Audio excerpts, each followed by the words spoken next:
টানা বৃষ্টি ও উজান থেকে নেমে আসা পাহাড়ি ঢলে বিভিন্ন নদ নদীর পানি বেড়ে যাওয়ায় নোয়াখালী ও ফেনীতে বন্যা পরিস্থিতির আরও অবনতি হয়েছে। প্লাবিত হয়েছে ব্রাহ্মণবাড়িয়া ও চাঁদপুরের বিভিন্ন এলাকা। পানিতে ডুবে ফেনীতে একজনের মৃত্যুর খবর পাওয়া গেছে, নিখোঁজ রয়েছে একজন। Desk report.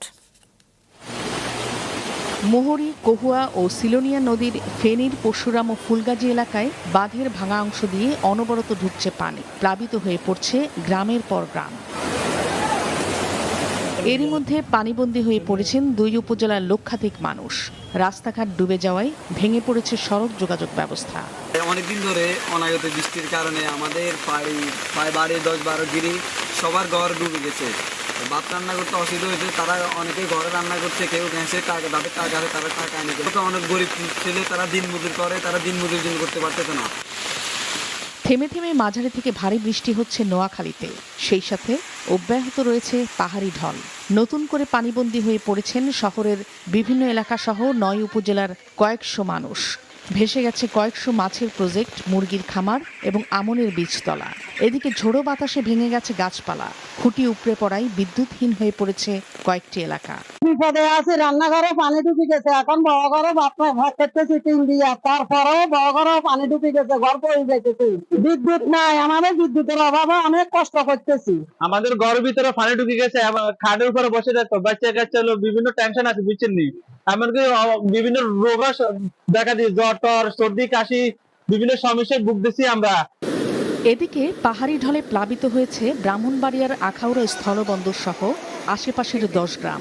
পানির তোরে একটি অস্থায়ী সেতু ভেঙে আখাউড়া আগরতলা সড়কে যান চলাচল বন্ধ হয়ে গেছে। প্লাবিত হয়েছে চাঁদপুর সেচ প্রকল্পের ফরিদগঞ্জ উপজেলার বিভিন্ন এলাকা। ডুবে গেছে অনেক দোকানপাট, সড়ক, বসতবাড়ি, ফসলি জমি, পোল্ট্রি খামার ও ব্যবসা প্রতিষ্ঠান। আসলে আমাদের ফরিদগঞ্জ পৌরসভার ভিতরে পানি নিষ্কাশনের যে সুব্যবস্থা না থাকার কারণে আজকে মাত্র 2 দিনের বৃষ্টিতে স্কুল, মানুষের বাড়ির রাস্তাঘাট সহ যারা মাছ চাষ করে তাদের প্রত্যেকটা প্রজেক্টের বেড়িবাঁধগুলো সবগুলোই প্রায় বৃষ্টির পানিতে ডুবে গেছে। আমাদের পুকুরপুষ্কৃত যা যাওয়ার চলে গেছে, তারপরও শেষ সম্বল রাখার জন্য চেষ্টা করতেছি যতটুকু রাখা যায়। ফরিদগঞ্জ উপজেলায় আমাদের প্রায় 10,000-এর উপরে মৎস্য খামারি আছে। এখানে চাষকৃত এরিয়া হলো 2,695 হেক্টর।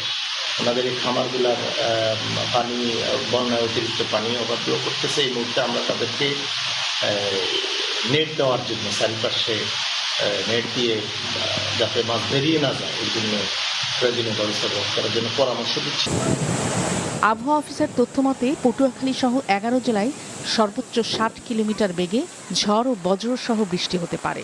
টানা বৃষ্টিতে এরই মধ্যে জলাবদ্ধ হয়েছে সেখানকার বিস্তীর্ণ এলাকা।